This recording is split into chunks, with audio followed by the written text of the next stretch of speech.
maintenant un acte de naissance à 60 €, un extrait de casier judiciaire à 20 €. Ces documents, normalement, sont gratuits, mais de plus en plus de sites internet vous les font payer. Ils jouent sur les codes des sites officiels. Comment ne pas se faire piéger? Quels recours sont possibles? Nous le verrons. D'abord, notre enquête sur ces méthodes douteuses et le témoignage d'une femme qui récemment a payé plus cher un document. Anaïs Barre, Étienne Prigent et Stéphane Guillemot. Pour obtenir une copie d'un acte de naissance ou encore un extrait de casier judiciaire, il est maintenant possible de passer par Internet. Des sites officiels les envoient gratuitement, mais il existe aussi de faux sites officiels. Des sites qui facturent au prix fort l'envoi de ces mêmes documents.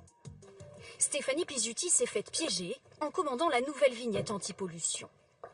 C'est ma vignette critère que j'ai achetée récemment en fait et que j'ai failli payer le double. Elle a payé 8 €, une vignette vendue normalement 4 € par l'administration.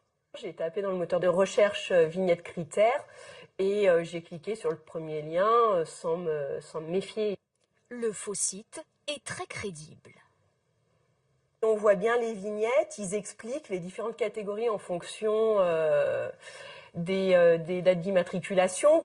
Sur Internet, à chaque document administratif, son faux site officiel. Ici, un acte de naissance à 29,90 €. Là, un certificat de non-gage nécessaire pour la vente d'une voiture, facturé 68 €. Des sites qui font tout pour vous prendre au piège. Nous nous inscrivons pour un extrait de casier judiciaire. Mais nous nous arrêtons avant de payer. Le site nous relance par mail.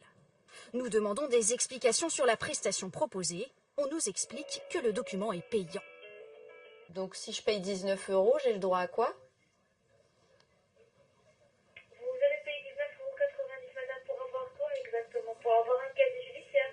Donc si vous les payez, c'est pour avoir ce papier en fait. On tente même de nous faire croire qu'il est impossible de le recevoir autrement. Si je passe par vous, qu'est-ce que je gagne entre guillemets? Cela vous évitera madame de vous déplacer à Nantes en fait. Ah, faut aller à Nantes sinon? Oui, c'est ça. Faux, ce document est envoyé gratuitement et à domicile par l'administration. Impossible de contacter les responsables pour plus d'explications. Nous nous rendons en caméra cachée à l'adresse du siège social. Excusez-moi, bonjour, je me permets de vous déranger, je cherche l'entreprise Web Édition, ça vous dit quelque chose? Je regarde parce que je vais rentrer, je vais regarder si c'est domicilié ici ou pas. Ils sont domiciliés ici. L'entreprise est domiciliée ici, ouais. D'accord, et il n'y a pas de contact ou de représentant? Je vais laisser quelque chose, moi je vais leur transmettre, mais on n'est pas habilité à donner les coordonnées de nos clients. Impossible de rencontrer quelqu'un. Selon cette association, ces faux sites se multiplient, disparaissent puis réapparaissent, et ils sont de plus en plus difficiles à reconnaître. Les faux sites administratifs, ils essaient de rassurer les gens. Par exemple, un drapeau de la France avec la carte, forcément c'est rassurant. Le fait qu'il y ait un agrément Trésor public, c'est aucunement un gage de qualité. Pour justifier des frais, les sites proposent un service d'assistance, un envoi sécurisé, plus rapide. En fait, tout ça, c'est vraiment du pipeau, juste pour vous faire payer très cher un service qui n'existe pas vraiment. Problème, rien d'illégal tant que le prix est affiché. En France, il n'est pas interdit de faire payer un service inutile. Julie Beckrich, on veut évidemment aller plus loin sur ce sujet. Comment éviter les pièges? Alors, 3 conseils, 3 indices. D'abord, regardez où le site est hébergé. On trouve généralement cette information en bas de la page dans les mentions légales. Un site hébergé par exemple à Hong Kong doit vous mettre la puce à l'oreille.